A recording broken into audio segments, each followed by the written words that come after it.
We're now turning to investigation documentation. Let's move on to this first slide here. It's absolutely critical to have uh, sufficient documentation of file. You could have the greatest investigation you did. You were using your skills to the fullest. You had 10 interviews, interviewed them, summarized the notes, come to the conclusions. But if nothing is in writing, that is going to be deemed a very poor investigation, and little of it will be used. So the documentation is critical because it is the proof that your investigation was timely. It was impartial, fair, thorough, and reasonable. It's the proof of what witnesses said. It shows that you complied with your obligations under the government code to conduct an investigation, and it is a powerful defense if ultimately there's a lawsuit or a governmental entity opens up an investigation and starts attacking your underlying investigation.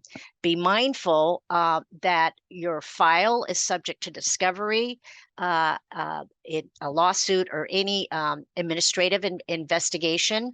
And the best practices: document each step in the investigation, document all remedial action or actions taken.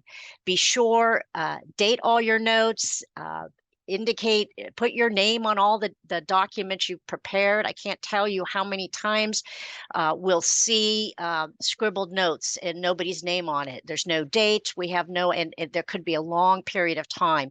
Maintain all of those documents in a single location. You might think, oh, well, that's obvious, and we do that all the time.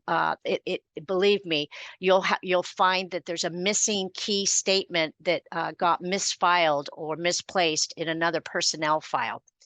So let's move on. And what is the best practices for documenting an investigation? In my opinion, it's not one of the actual investigation documents itself.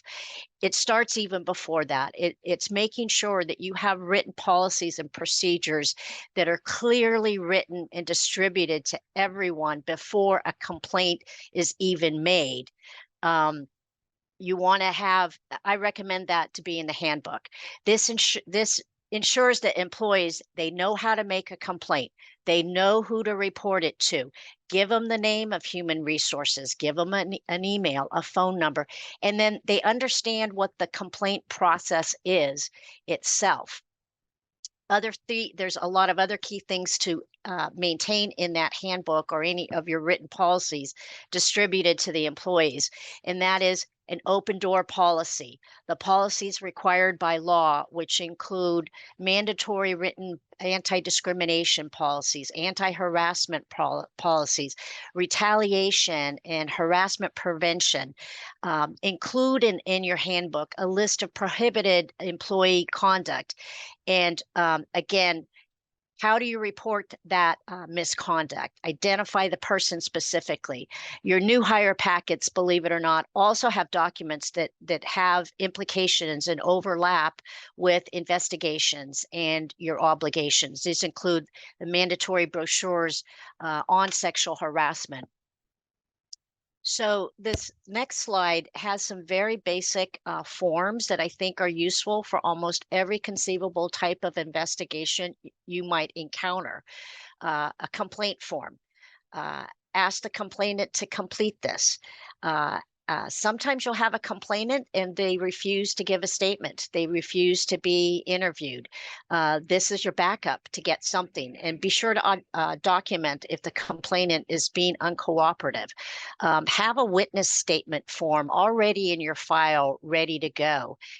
This can be used if if the witness can't be interviewed. Use an investigation checklist. That's helpful throughout the entire process. It'll keep you on track. It'll let you know if I need to follow up with the witness. Have I checked all my documents? Use that throughout your investigation. And your checklist is part of your investigative file, and it's really a helpful document to have in your file.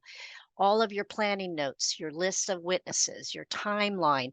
Again, all of that should be developed as your investigation is unfolding, and keep everything in the file. It's that totality of what's in the file that's going to show that you've complied with your obligations.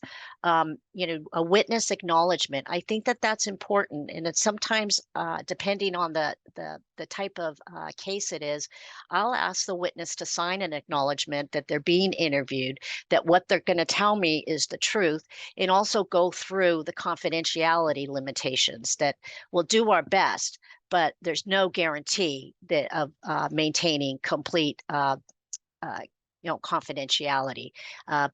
Vanita had already mentioned, take detailed interview notes, prepare an outline for the report. The best practices is to have all of these documents all ready to go in your system. Don't wait till a complaint shows up at your door to start figuring out what forms you need. Some of these handbooks, and I'll go through them briefly, are a really good start to having a form for investigations. All the underlying fact gathering documents should be free from the appearance of any bias. And again, this documentation is going to be used if, in fact, there's a lawsuit or an investigation by a governmental entity.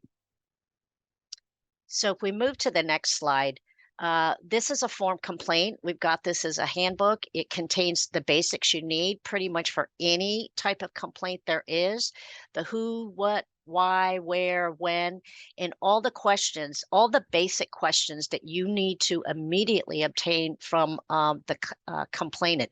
Remember, getting the specific scope of the complaint is essential because that frames the issues of the investigation. You shouldn't be going outside the scope of that investigation unless something that you uncover, triggers that. So this is one form. We've got a handout. The next slide is also another handout that we have. It's a sample investigation checklist. Again, use these throughout the investigation, modify, update, follow as needed. So this slide, I like this slide. This is some of the basic questions that you should ask every alleged wrongdoer. These are basic questions that you need to ask every third-party witness that you interview. Of course, these are the basics. If your investigation and the complaint is more serious, you're going to have to really delve into all the details. This next slide should be, sorry about that. This slide, the EEOC has this checklist available online. We've got the link coming up. I won't go over each of the items on the EEOC checklist, but it is important that the EEO says a reporting system that allows employees to report harassment they've experienced or observed, and a process for undertaking investigations are essential components of a holistic harassment prevention effort. That's your goal. Your approach, it needs to be holistic and thorough. Go ahead and take a look at this checklist. See how many of these boxes that you're able to check off based on the last internal investigation that you did.